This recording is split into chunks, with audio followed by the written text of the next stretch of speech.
Wednesday, 5th of August, 2015. Sorry for the late start. The brief will be done this morning by Minister of Governance, Honorable Raphael Trotman. Minister. I think I must apologize to you for the very, very late start. I'm standing in for Minister Harman, who is out of the jurisdiction, and we had a meeting with the President this morning, hence the late start. So apologies. I'm told that some of you may not have received a notification that went out that we'd be starting late. So we apologize for that. Without any ado, I'd like to go straight into the briefing. The first matter I'd like to report on is the fact that over the past weekend, on Friday and Saturday in particular, His Excellency President David Granger visited the Twin Island Republic of Trinidad and Tobago, where he was a guest of the University of the West Indies, having been invited to be the guest speaker on Friday, July 31st, 2015, the guest speaker at the launch of the University of the West Indies South Campus of St. Augustine in Penal, Debbie, Trinidad and Tobago. Those of you who know Trinidad and Tobago will know where South Trinidad is. The President, of course, as you would have seen, lauded the high level of tertiary education at the university, noted the fact that UE in Trinidad now has about 17,000 students. It was gearing up to embrace the future of education, and of course there are lessons to be learned from our University of Guyana.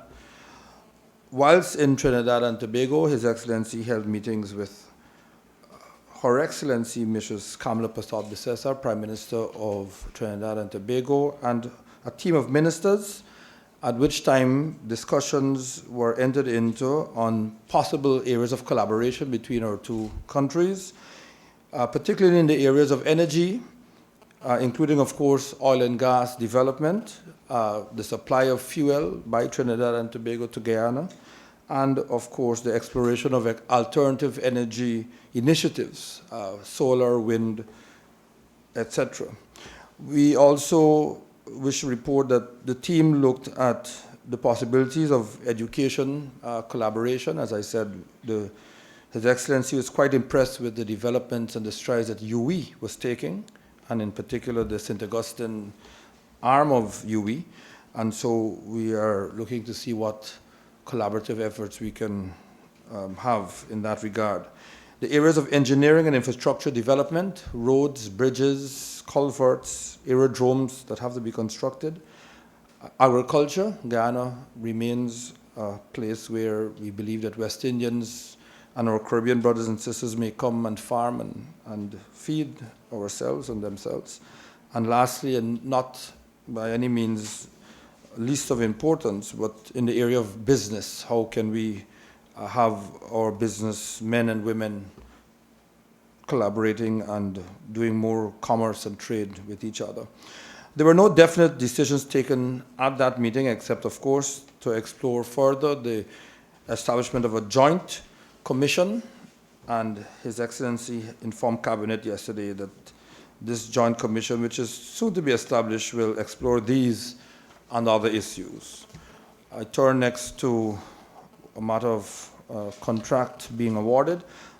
Cabinet approved yesterday the award of a contract to Camarage North Contracting Services in the sum of $79,129,490. This is for infrastructural works in Region 4 and the East Bank of Demerara, in Perseverance to be exact. And this pertains to the construction of 1.6 kilometers of Fairweather Road and the necessary construction of 5 HDPE culverts to support, of course, the road as it went along. Thirdly, provision of funding for proposed telecommunication legislation. Given its commitment to reform the telecommunication sector and to have legislation in place, Cabinet approved for a consultancy to complete the telecommunications bill so that it can quite readily become an act, as well as harmonizing of the amendments to the Public Utilities Commission Act. 2 consultants were identified, one a foreign attorney at law and one a local attorney at law, Ms. Janice Brenman and Ms. Geeta Raghubir, who was formerly associated with the sector. Fourthly, provision of funding for the National Task Force for the Rehabilitation, Restoration, and Renewal of Guyana. Some of you may recall that over a month ago a task force was established, but Cabinet had a more fulsome review of the efforts of the task force, because the intention is to ensure that come 2016 and or in the 50th independence activities, the incidents of flooding, damaged roads and culverts and clogged drains will be, if not eradicated altogether, at least brought to a very minimum. So Cabinet considered a memorandum submitted by Minister of Public Infrastructure, Mr. Patterson, for funding for the National Task Force for the Rehabilitation, Restoration, and Renewal of Guyana. And to that end, a sum of $36,720,988 was approved. This task force will have representation from various ministries, committees, as well as the coordinating committee that is looking into our 50th anniversary, independence anniversary celebrations. I turn to Cabinet's approval of the attendance of Ms. Desiree Fowler, Woman Superintendent of Police, to attend the United Nations workshop and an annual training conference of International Association of Women Police to be held in Cardiff, Wales. So Cabinet, with pleasure, approved her travel and her full participation at that conference, which is going to be held from the 21st to the 27th of August of this year. Appointment of a task force. Cabinet, as well, in anticipation of the COP21 conference to be held in Paris in December of this year, Cabinet approved a memorandum submitted by yours truly for the appointment of a task force for advancing Guyana's engagement in the United Nations Framework Convention on Climate Change, the UNFCCC process. This approval will ensure that by September 28th, Guyana's position on its intended nationally determined contribution will be in place. And so we will be fully able to participate and make our mark at that important conference. And lastly, Cabinet considered a memorandum submitted by the Minister of Agriculture, Mr. Noel Holder, seeking approval for 3 officers from the Ministry of Agriculture to attend an overseas training program on the efficient use of rainwater and runoff of such water in agricultural activities. Cabinet has approved the Minister's request for these persons to travel to Panama to attend the conference from the 9th of August to the 14th of August. It is hoped that after this training, our efforts to implement a project in the agricultural sector to better manage water resources and to look at our water security will be enhanced. That is the briefing. Thank you.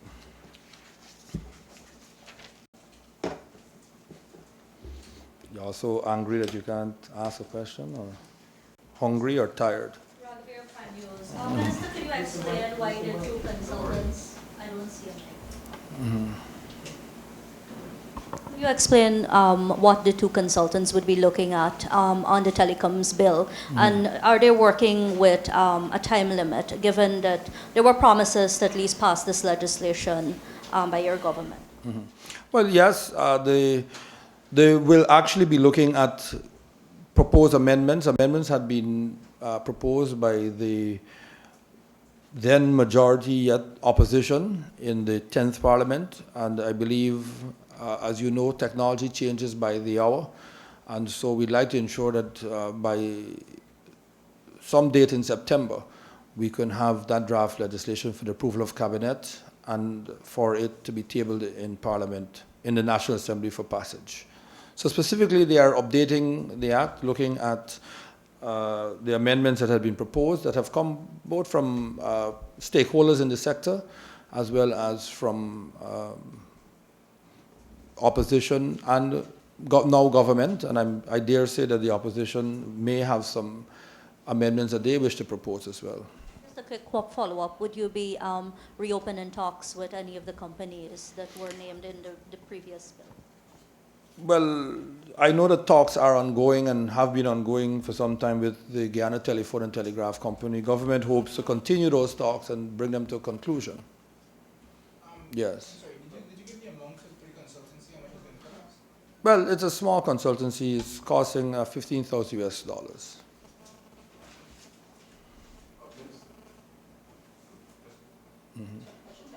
Durham Wills, Ghana Chronicle. Minister, could you speak directly to the recent developments, any recent developments between the government of Guyana and the China Harbor Engineering Company on the CGI expansion?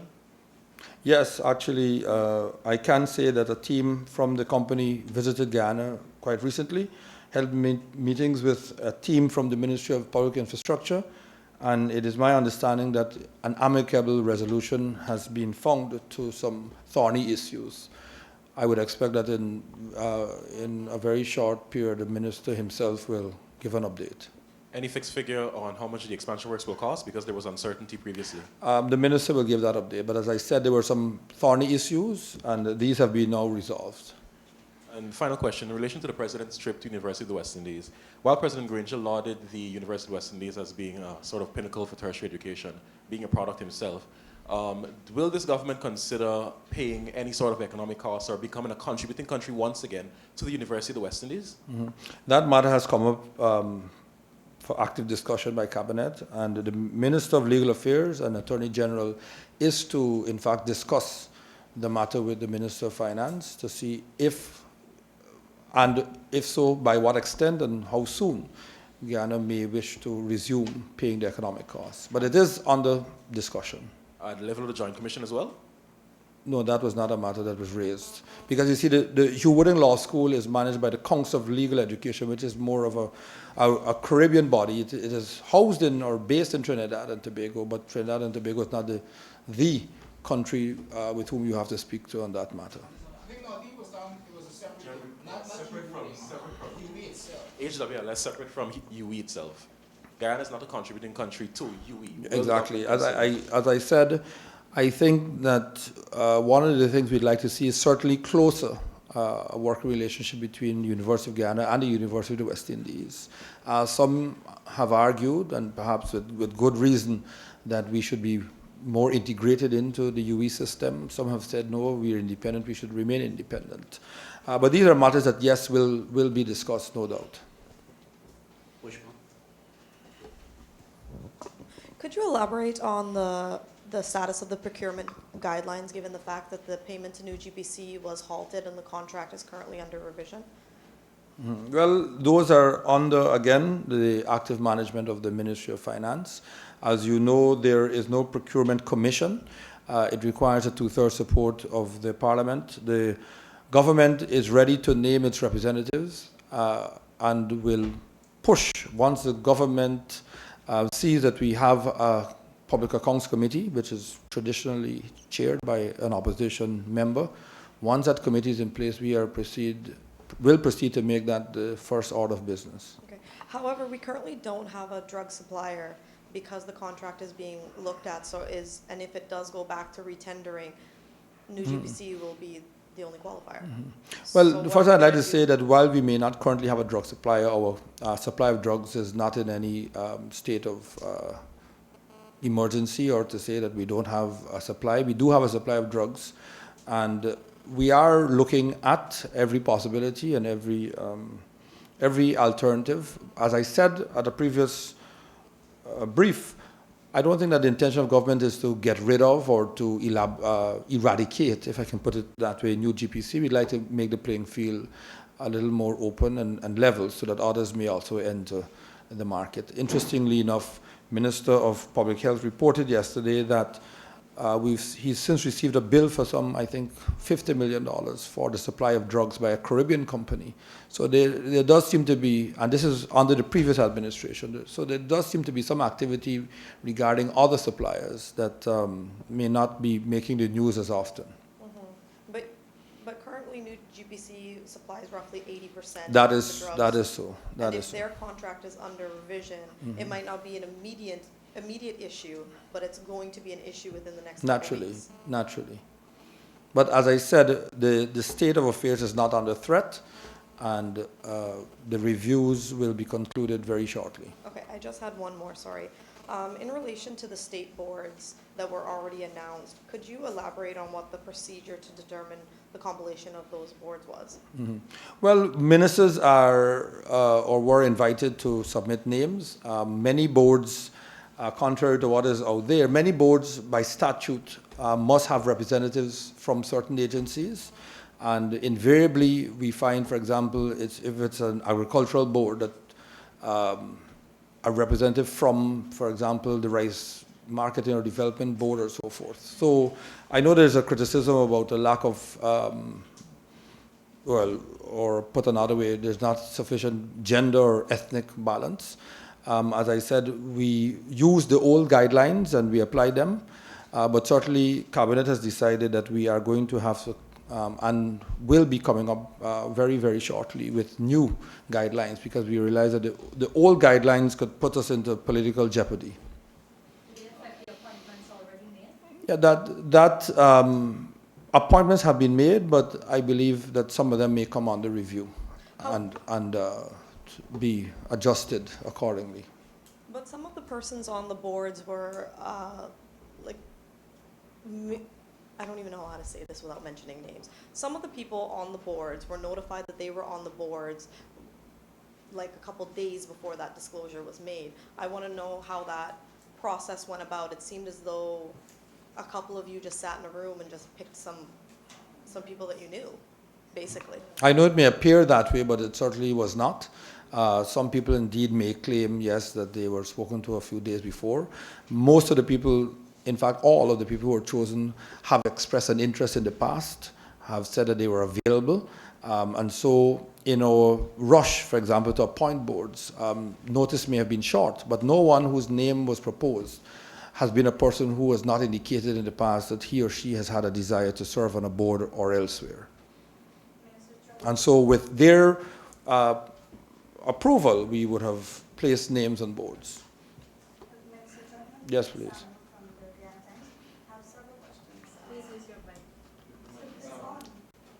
Mm-hmm.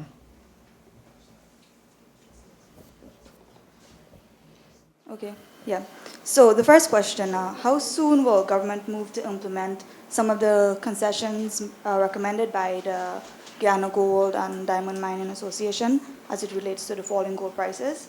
As it relates to the one laptop per teacher program, what is the criteria exactly to select the teachers and the communities? And how soon can we see government moving to implement this program?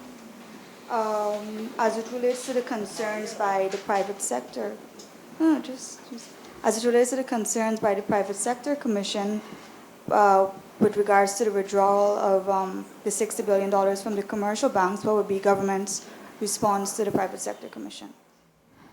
Mm-hmm. Okay, let's. The first is about your concerns pertaining to gold. Well, I should say that on Monday of this week, the Minister of Finance met with the representatives of the Guyana Gold and Diamond Miners Association. That association also met with the President last week, at which, of course, the issues as to their viability in light of falling gold prices, bad weather, which have affected access to lands, etc. Indeed, those matters were raised. I believe that the Minister of Finance, as indicated in that meeting, and I don't want to steal his thunder, did indicate, yes, to the representatives that some concessions will be given. The stark reality is that not everything that is asked for can be afforded, but certainly the GGDMA representatives left with a good feeling that concessions are going to be offered in the 2015 budget. Insofar as the teachers and the laptops are concerned, yes, we do want to emphasize teachers. I believe in the first instance, we'd like to target teachers that are currently in the Sierra Potter College, those that are perhaps pursuing degrees or diplomas at the University of Guyana, and then we'll roll it out from there. So we'd like to target those who are still in training, perhaps had just concluded training, and then extend outwards. And your third question about the PSC's concern about the movement of government's money out of private hands. Naturally, they would be concerned, but I think they should also accept two things. That one, that it is not always the case that government keeps that amount of money in other parts of the world in commercial banks. And secondly, they themselves will admit that there is excess liquidity, that people are not borrowing, that there's a lot of money just lying in banks. But it is a matter, of course, that the Minister of Finance will come to, I believe, a healthy compromise between banks and government's position. I don't think that either way we can have all of government's money out of commercial banks, and neither can we have all of government's money in commercial banks. So there has to be a healthy compromise struck between the two positions. So this 60 million, sorry, is the 60 billion, sorry, the actual amount, or is that the amount that you're looking to pull out? I'm not aware of the specific amount. I've seen the figure of 60 billion brought to the press by the Private Sector Commission, but it could be more, it could be less. So there is more money in the bank, government's money in commercial banks at the moment? If the more than 60 billion? Yeah. I'm not aware. I'd have to ask the predecessor Minister of Finance, Dr. Ashley Singh, how much he had put away there. I'm coming back to the telecoms bill, the draft telecoms bill. There was a couple of names that were sort of networks, Spark, Communications, and so on. Is it still the intentions of the executive to have a couple of names that who are going to be first on the line to receive the telecoms license when it comes into play? And secondly, there's been some talks about salary increases for MPs, etc. And so on. Okay. With you now entering government, I'm not sure if this is right. With you now entering government, and the fact that the economy may not be doing so well, and in face of the criticisms, is the new administration looking to review possible increases? Thank you. Let me deal with the easier of the two questions first. Salaries. Yes, we've seen the storm that has broken out over this whole issue of a review of salaries for ministers, vice presidents, etc. Our government is of the view that there has to be differentiation, yes, between vice presidents, ministers, or what we would term as senior ministers, and junior ministers. None of these were catered for over the last 20 or so years, and so as a matter of law, there will have to be adjustments. Government, however, believes that at this present time, those adjustments will not take place.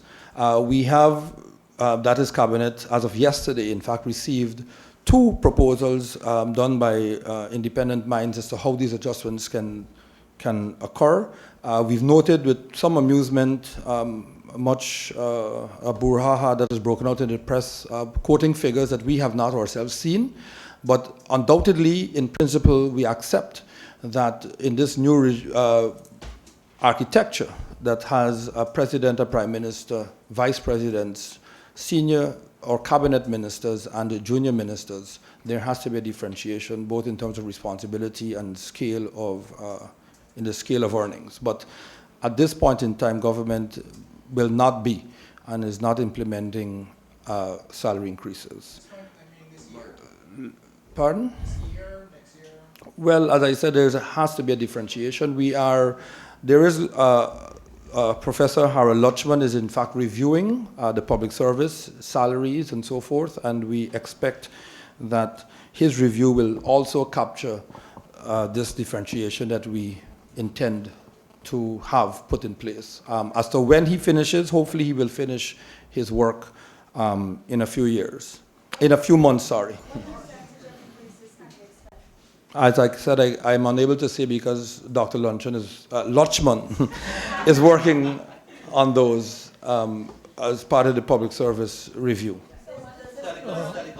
Yeah, I know. There were two questions. Mm-hmm. Does this include increases in allowances for travel and miscellaneous costs? I really can't say because, as I said, a competent person who has written extensively and studied the public service and how it should function, and to be made into professional public service is reviewing everything, including, as I said, the salaries of the parliamentarians, salaries of regional councillors. It will have to include the salaries paid to public servants and employees, including nurses, police officers, and so forth. So I can't say if it includes allowances or increases in allowances. It may or may not, but I think it's premature to judge right now what it will be.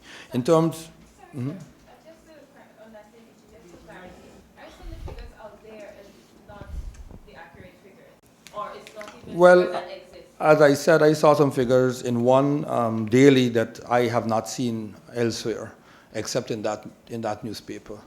Because the issue is the percentage difference between the increases for public servants and the minister. So then we cannot really ask the question to make the difference between the two. As I said, and all I'm prepared to say is that the figures I've seen reported in the press are not figures that have been presented to Cabinet. I think, again, it's too soon to say that government will or will not have an identifiable list of persons who shall or shall not participate and in what way. I think we should allow the process to evolve. As I said, there are several stakeholders, including practitioners and persons who provide telecommunication services, who cannot be ignored and should not be ignored.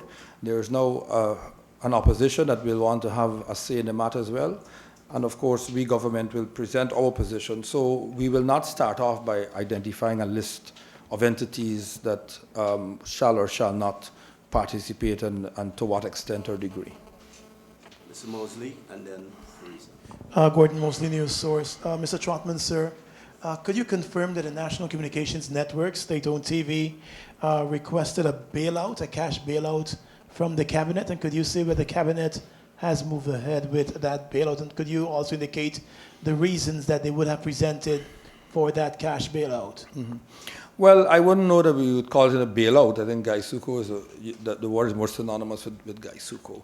What we discovered was that the NCN, despite its monopolistic position of having the reach, the equipment, and the more or less direct or guaranteed contracts with government and other entities and agencies, should have been in a much stronger financial position. So we were quite disappointed with the position that we found. And we have since, well, under the directorship of the Prime Minister, been having agencies give an account for outstanding invoices and bills. And in the meantime, Cabinet has been asked, yes, I can't recall the exact number, to provide a small amount of bridging finance until accounts receivable are pulled in and we can bring the entity back onto a strong footing. But as I said, it is nowhere near that which we would have had to do for Gaisuku. But could you confirm that the payment that they're asking for would be to pay salaries? No, I can't confirm that. I didn't get the impression that that was being sought. No. You said that the President discussed several things with the Prime Minister of Trinidad, including areas of alternative energy and the supply of fuel to Trinidad from Trinidad to Guyana. Were there any discussions concerning the transfer of knowledge, skills, education, concerning these, particularly in the oil sector, considering that Guyana may be venturing into this area? The answer, of course, is a resounding yes. And in fact, the discussion has started some time ago, where we have begun exploring exchanges, particularly on our part, to visit with Trinidad and Tobago, to sit with the experts, not only in the area of exploration, but in managing of oil resources, wealth, and so forth. So Trinidad, being just next door, being a sister Caribbean country, can provide valuable lessons and education to us. So yes, it includes not just the physical infrastructure or the movement of fuel, but also the transfer of knowledge and sharing of good and bad experiences. Okay. Secondly, speaking of bad experiences, how far, if at all, has government considered measures to address negative effects of drilling offshore? Because we've seen the ramifications of that in several places. Well, it has to take one drill breaking, as you saw with the situation off of Louisiana a few years ago, with the Deepwater Horizon, when the world witnessed on a daily basis millions, or if not, I believe in the end it was billions of gallons of crude oil spilling into the Gulf. So we are, yes, working with those who are operating in the sector. I recently was in Washington where I met with experts at the Coast Guard, which is the first response agency in the US where there is an environmental accident or an oil rig accident. I met with Coast Guard officials, and there is a regional body headquartered in Curacao that is also working with local counterparts. So we are as prepared as could be, but of course, with accident, you could never be as, you always want to be beyond just being prepared. So we are working to steadily improve our capabilities in that area. Regarding OLPF, you gave indications of where government would probably like to go in terms of allocating the remaining 10,000 laptops. But is there a particular policy document, or is this phase of allocation just in the conceptualization? No. But what I can say is that the Ministry of Education and the Minister, they're actively working on having that brought to Cabinet. Bearing in mind that these laptops are still on the high seas and have not yet been received, so we are going to be receiving a memorandum from the Minister of Education with a full policy paper on how the laptops are going to be distributed. Okay, just finally, considering that government gave, the Farm Administration gave the NCN a sizable allocation last year in the last budget, how does the current administration feel about having to,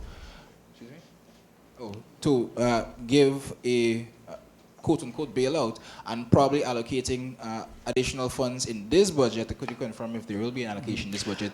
And finally,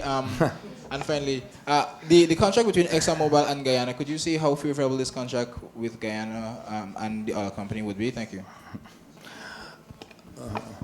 We're going to have two more questions after this. We're going to have Jomo and the young man right here.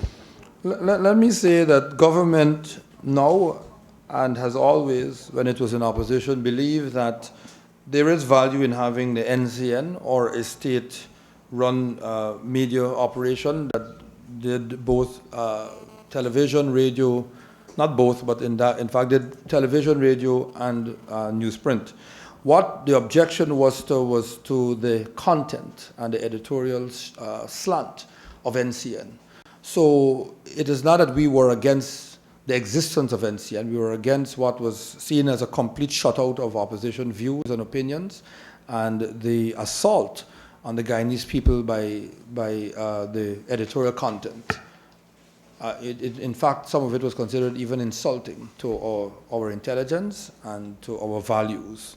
And so now that government has responsibility for the entity, we'd like to see it functioning as a good and responsible entity that disseminates views and opinions, not just that are favorable and that sugarcoat government, but gives the opportunity to opposition voices to be heard, and to ensure that with its wide coverage, which is almost national, that the Guyanese people learn and are not just brainwashed. So we have no objection to giving assistance, financial or otherwise, to NCN. Insofar as Exxon is concerned, all I would say is that we have what is known as a production sharing agreement, which means that from the first barrel of oil that is produced, Guyana, the government will get a share instantly. There are other forms of agreements, some of which say that, after net profits and so forth. But the standard agreement that we are using in the sector is the production sharing agreement. So it means that from the first barrel, regardless of what the operating expenses are, government and the people will benefit. So yes, I believe that we have, in the context of all that is happening, a favorable agreement.